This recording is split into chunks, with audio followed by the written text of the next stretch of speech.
Hello and welcome to Leaders of Tomorrow, the only show on Indian television where you, the MSME, get center stage. This is ET&R's special daily initiative to give MSMEs and entrepreneurs the opportunity to be front and center on every industry and area that matters to you. Tonight on the show, we have two experts. First up, Vikram Gupta, founder and managing partner of Ivy Cap Ventures. We also have Prakash Agarwal, founder CEO of Virtual CFO, answering your questions, and later on the show, we'll bring you the Soul Store. That's on Small Giants tonight.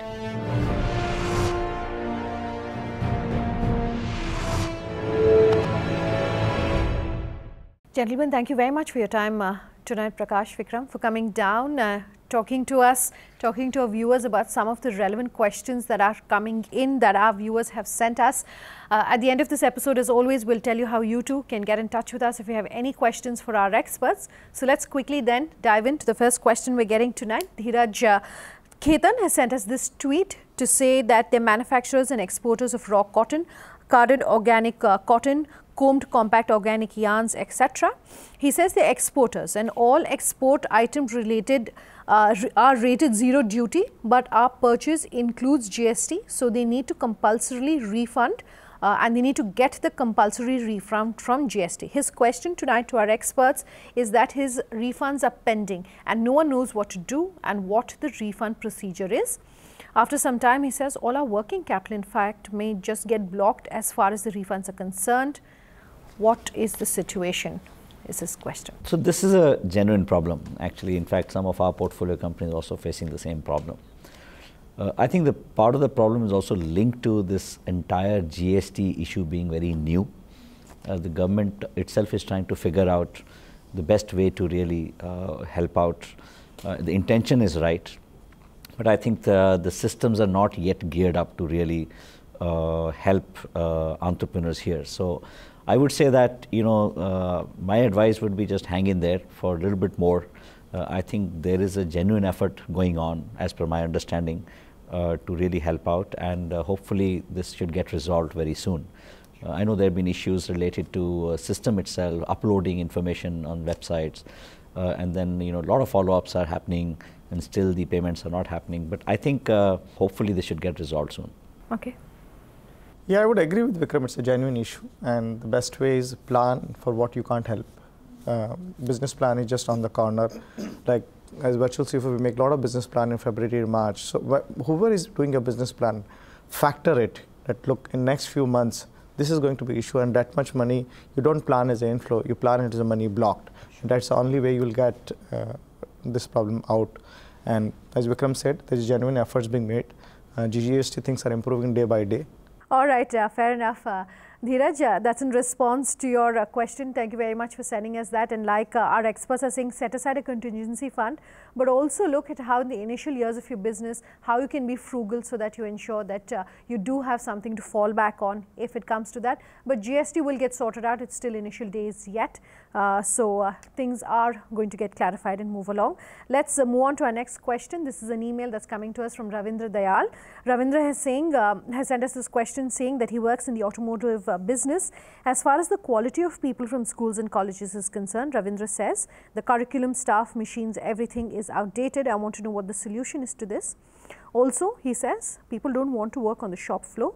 They're looking for desk work. Ravindra's question tonight to our experts: how do we go about this?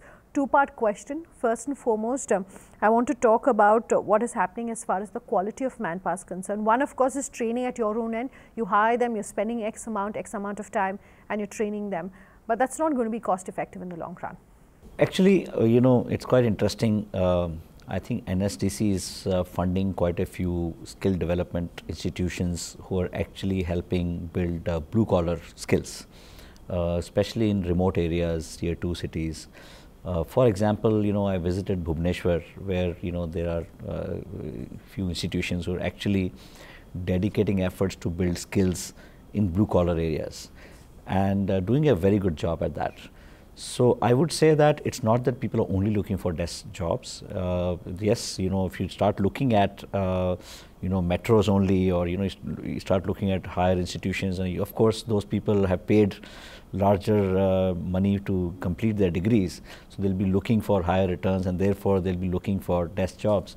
But I think there is a interesting layer of skills being built up now, which are in tier 2, tier 3 cities, which are in the blue collar areas. So one needs to go to those areas, maybe even go to NSDC site and identify what NSDC has funded or is funding. And based on that, go to those institutions. I'm sure you will be able to find a solution to the problem. That's an interesting solution. All right. Yes, I completely agree with Vikram. In fact, learn something from hotel industry. Like other day, I was talking to a friend in Taj. And I said, how do you manage to get your waiters and all those people? And they were excellent service. Isn't the turnover high, or isn't it difficult to get people to work and do this? Still having such charming, smiling, groomed people. He said, look, we don't go to big cities. We go to very, very small cities, recruit from them. We have got Taj Training Center, which train all these people, and then we place them. So there's a full-fledged program. So learn something from it. That's what I would say. Learn from a different industry and copy those ideas for your industry. All right, Ravindra, thank you for that question. And yes, training is something that needs to be done, but you could also look at government-funded programs. The other suggestion is to look outside of just metros for the workforce that you possibly require. Thanks very much for that. Our next question is coming to us from Kachardas Bedmuta. I do hope I'm getting your name right, the pronunciation right. He sent us this tweet to say the manufacturers and exporters of ropes for various types of wire-on-wire products. He wants to know what to do to increase demand for his product, which is very low. Also, on one hand, he says import of raw material is not allowed into India and is leading people to increase prices without any checks and balances. And on the other side, secondly, he says they are unable to export due to high prices, which makes his product unviable. Catch 22, should he be looking maybe then at getting out of the business entirely? Very interesting. I'm not an expert in this sector, but I think intuitively I can see that this will have a very defined use industry, right? So the ropes are used in different industry segments. I'm sure there's a sports segment. There is also packaging segment, and maybe there are other segments, as well. So one needs to, in a business like this where you have challenges on both the sides, here they have challenge on the demand side and also on the supply side. So the only way to do this is to differentiate themselves, create a brand. So in such a situation, you have to build a brand. Because your costs are high, because that's something you can't do much about, because you can't import material and therefore you have a higher cost. Therefore, if you have to price yourself above the market, you have to show that you have a higher value product as compared to others. No, I agree. Learn from other industries when you're faced with such problems. If you're sandwiched from both sides, you have to think out of the box. Okay. Neither of you are recommending that he possibly gets out of this industry. You're saying innovate and look at other industries. I mean, instead of getting out of the industry, you could look at forward integration. You could look at backward integration. You can look at getting from B2B to B2C. You can look at what are the things which will get him higher margins. Look at combining with service. So look at those options. Sure. Yeah, and I'm assuming that they have been in this business for a while, so they know this domain very well. So the other way to think about it is also expand beyond geographies. So if maybe India is having a problem, look for exports. And I'm sure there are better exports markets. All right, that's in response to your question. Thank you very much for sending us that tweet. Time for one last question then tonight. Abhijit Kadam has sent us this question on our Facebook page to say that they fall under the category of vacuum packing services, also known for blister packaging services for different manufacturers. He says his challenge is that they face finance for their business, for getting business on time, getting relevant staff and finding a place which is not too expensive for running his business, but at the same time is a good place to work out of. For an MSME, his question is, what percentage of cost should they ideally set aside for overall monthly expenses like salaries, rents, etc.? We were talking about percentage of funds to set aside for contingency. But for regular monthly expenses like rent, salaries, etc., rule of thumb? So my suggestion on this, especially for small companies, is to variabilize everything that you can do early on. Have as minimal fixed costs as possible. So link everything to your revenues. Space, you have lots of space available these days with space sharing companies. There are quite a few of them, co-working spaces, quite a few of them in the market today, and a lot of space is actually available. even people are available on a variable basis. So try to variabilize even those costs. Only have, very few people in the beginning who are the core people, who you can't do without. So only have those people as fixed. So there, I would say that try to have 20% of your total cost as fixed costs, and the rest try to make variable as much as possible. All right. Yeah, 20 to 30% would be a good number, and it's always good to manage it in a variable manner, as he said. Sure. Similarly, on staff side, maybe one more idea I could give is, I also see a lot of senior citizens sitting home idle, In my building, I see a lot of people who just retired at 58 and they've got nothing to do. They've got a whole lot of knowledge and experience behind them. And they are not necessarily looking for big money or the same salary which they left. They're willing to come at a throwaway price because they have time available.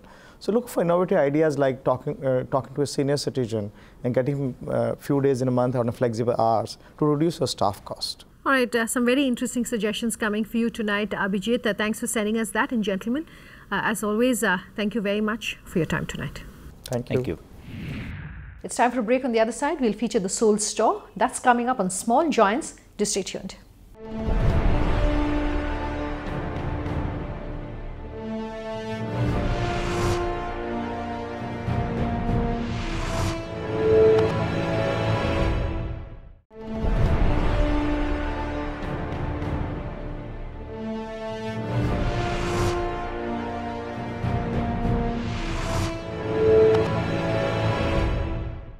You're back with us here on Leaders of Tomorrow, and tonight on Small Giants, we're featuring the Soul Store.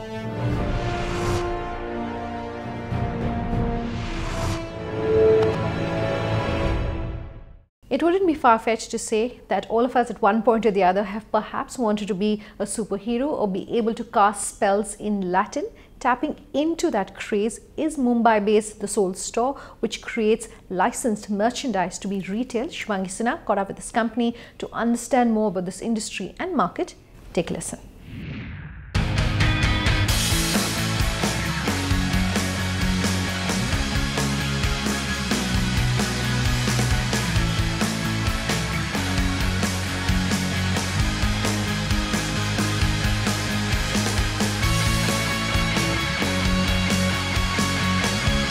On Mondays, the world of fiction seems so much more endearing than the crisp iron shirt that jolts us back to reality.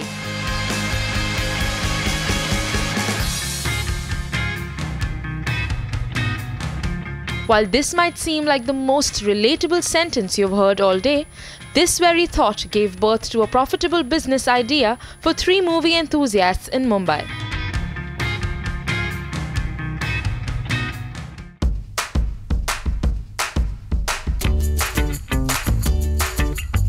Founded in 2013, the Soul Store brings to merchandise enthusiasts licensed and creative products in the form of phone covers, notebooks, t-shirts and knickknacks. Vedang, I understand that you started the Soul Store through a personal discovery of not really being able to find the merchandise that you wanted in the country. Talk to me about what this journey was like and what inspired you. Sure. So me and my 2 co-founders, Aditya and Rohan, we always were into comics and movies, and we used to binge TV shows all the time.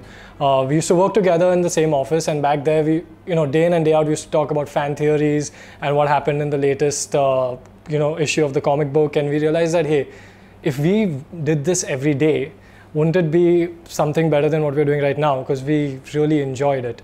So the Soul Store was a very natural extension of who we are and what we do. So we decided that, let's start the Soul Store. The more technical reason is because there was a massive gap in the market. If I wanted, for example, an original Lord of the Rings t-shirt, it wasn't available. Or if I wanted a WWE t-shirt, it cost me 3,000 rupees in India. The alternative was to get a fake on the road of poor quality, which costed 300 rupees.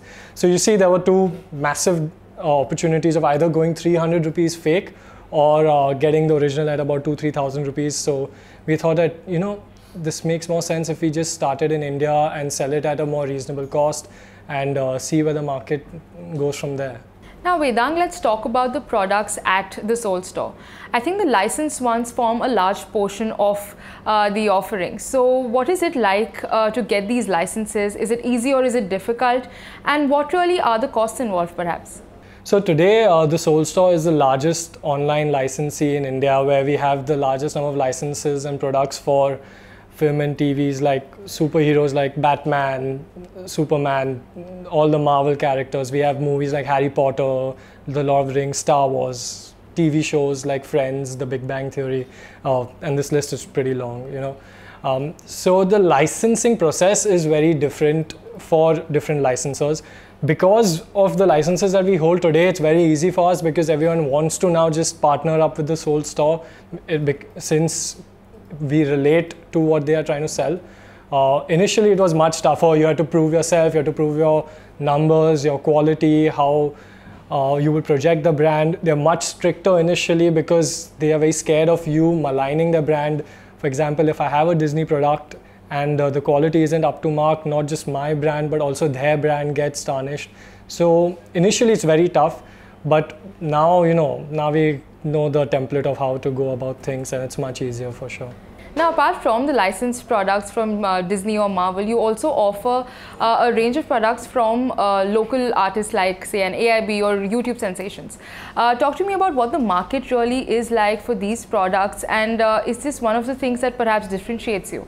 A lot of competitors will have these superhero merchandises, but what they won't have is the local talent, like YouTube icons like, as you said, AIB, Kenny Sebastian.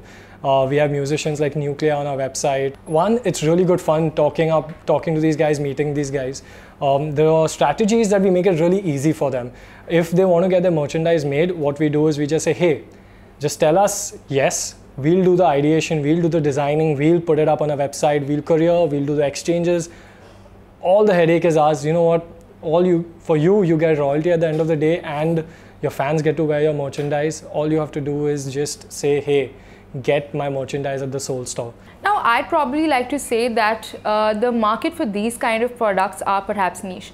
Correct me if I'm wrong there, but what is the landscape looking like at this point in time in India? So the audience isn't really niche that we're catering to. In fact, if you take a specific property like, hey, Harry Potter t-shirts, yes, maybe the audience is niche. But if we go across all the properties from superheroes to all the movies that we have, the TV shows, also tying in all the musicians and the comedians and also the sports teams like Kings 11 Punjab, KKR, and we are also in talks with a few more, then the audience is pretty wide. Then the target group is practically everyone from the age of 13 to the age of 30. And that is more than 50% of the online shopping population in India. So when you're catering to such a large audience ranging from the age of 13 to 30, like you just said, I think the branding and marketing strategies need to be able to address all of these people in the spectrum. What have your strategies been, and are you trying to maintain a tone which sort of reflects the ideology at the Soul Store? We definitely don't just do a straight photo shoot and put it up like a stock picture. That is not going to differentiate you. So we are more quirky in our messaging. Also, one more thing that we have been successful with our marketing is our digital marketing is very well targeted and uses really strong analysis. And today our cost of customer acquisition is many times lesser than the industry average. It's way below 100 rupees. I'm going to pick up on your point and talk about differentiation. So how is it that you're really being able to differentiate yourself from competitors in the market? I understand that there are not too many currently in India, but the few that are there, and there are unlicensed ones as well. So how are you really being able to differentiate yourself? So there are a few things that we do. One, the product has to be strong, not just the design, which we are very confident of, but also the quality of the product and the quality checks that go with the product. One more thing is that in India now, the ecosystem does help you remove these links which are selling unlicensed products, but still the market's really big and it's not very much possible yet. But giving a better quality, better design and original alternative to the customer has definitely helped squash this market. Now, you are a company which sells their products online, and I'm understanding that technology must be extremely important to you, especially when it comes to creating products which are intuitive and understand the customer's demands. So how important is technology to you, and what are perhaps the few things that have helped you grow your business? So technology has played a very important role. In fact, since we're an online company, a lot of it is technology based. I would say we use a lot of analytics to trace what people like, what people don't like, where they're coming from, what they like to pay for, what they don't like to pay for. Technology also helps us get better delivery systems in place, which courier company to use for where, what method of payment would be most suited for which pin codes, and also now in the designing process, everything is now digital. A phone cover can literally come alive from concept to a real phone cover in lesser than a day, and this has helped us get to market much quicker than the competition. Wrapping up this chat then, Vedant, tell me what your expansion plans are looking like going forward. So the short-term expansion plan was we just rebranded our website recently. The initial branding was by 3 young engineers who didn't know much about design. Now that we had a core design team, we've rebranded the website. We do want to portray ourselves to be a much larger brand. The short-term outlook is to go offline within a year or two and have a few offline stores. These not only increase your selling points and your sales, but also really cement the brand to be more tangible.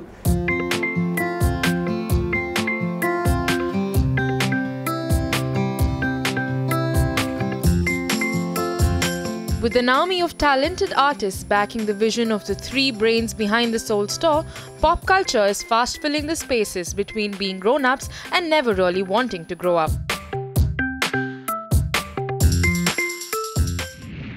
That's it for our show tonight. If you have any questions for us, you can always reach us. Here are our details. leadersoftomorrow@timesgroup.com is our email ID. If you want to tweet at me, Sunanda_J or LOT_ET now is how you can reach us on Twitter. On Facebook, we're at Leaders of Tomorrow on ET Now. Thanks very much for watching. Do keep your questions coming in. We love hearing from you.